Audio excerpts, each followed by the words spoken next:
राम राम शेतकरी मित्रांनो, 2 दिवसापूर्वी आपण या हरभऱ्यावर फवारणी घेतलेली आहे तणनाशकची। आता हे थोडं मलाही महाग वाटत होतं 1500 रुपयाला,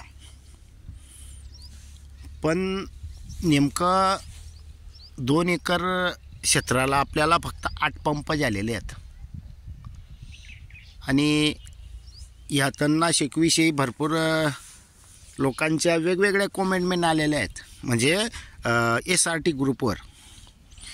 पण आपण जे नेहमीप्रमाणे योग्य पद्धतीनं कोणत्याही निविष्ठा या रासायनिक असो या तणनाशक असो प्रमाणात कधी आपण वापर केला तर त्याचा आपल्याला फायदा होतो। प्रमाणापेक्षा थोडं कमी जास्त वापर केला तर प्रत्येक गोष्टीचे साईड इफेक्ट आहेत। तर याच्यात हे तर तणनाशक आहे, याच्यात का नाही होणार?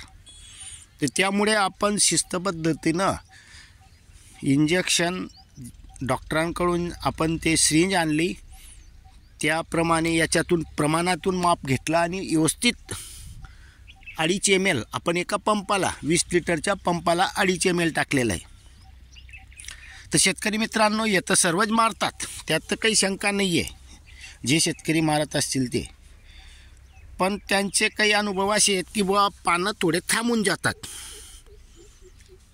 असंही म्हटलं गेलेलं आहे। पण शेतकरी मित्रांनो, आपल्या तणनाशक मारून 2 दिवस झालेले आहेत आणि आपण तसं सांगितलं पण आहे की बुवा माझ्या याच्यात पान थांबलेलं नाही आहे। सर्वात महत्त्वाचं कारण आहे की आपण त्याच्यामध्ये नवीन प्रयोग केलेला आहे। तर शेतकरी मित्रांनो, आपण याच्यामध्ये गोमूत्र जे काढा बनवलेला आहे आपण ते याच्यात वापर केलेला आहे।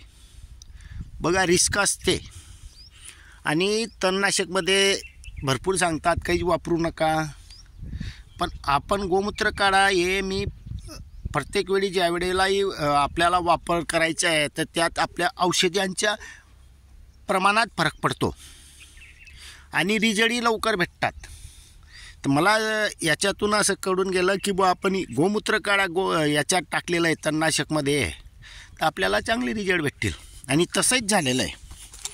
तर शेतकरी मित्रांनो, हे ज्या वेळेला तणनाशक मारलं त्यावेळेला तर धाकडधुकड होतीच, पण आता 2 दिवसानंतर तणावर मात्र जी क्वालिटी असते ती कमकुवत झालेली आहे पानाच्या याच्यावरून।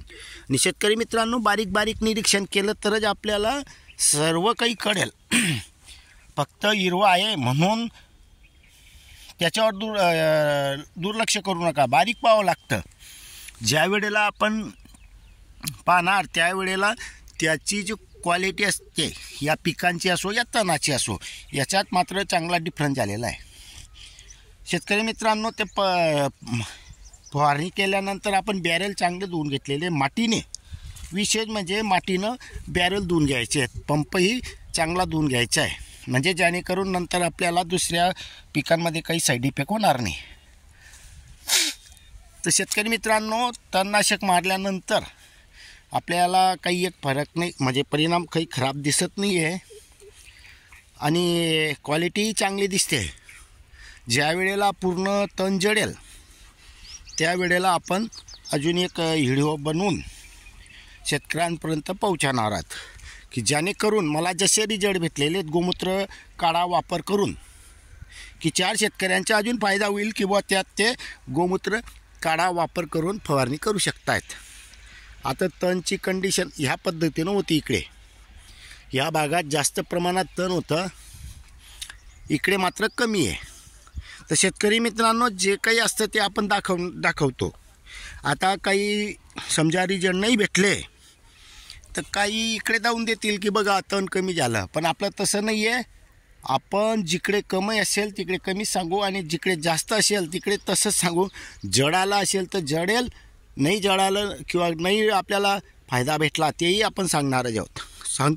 म्हणजे आपण सांगतोच, कारण कोणाचं आपल्यामुळे नुकसान व्हायला नको। नाही तर फवारणी करून घेतली आणि रिजल्ट नाही भेटले तर ते सांगून अजून दुसराही तसंच करेल आपल्या सांगण्यावरून, आणि त्या बिचाऱ्यांचा टाईमपास होईल आणि पैसे जातील।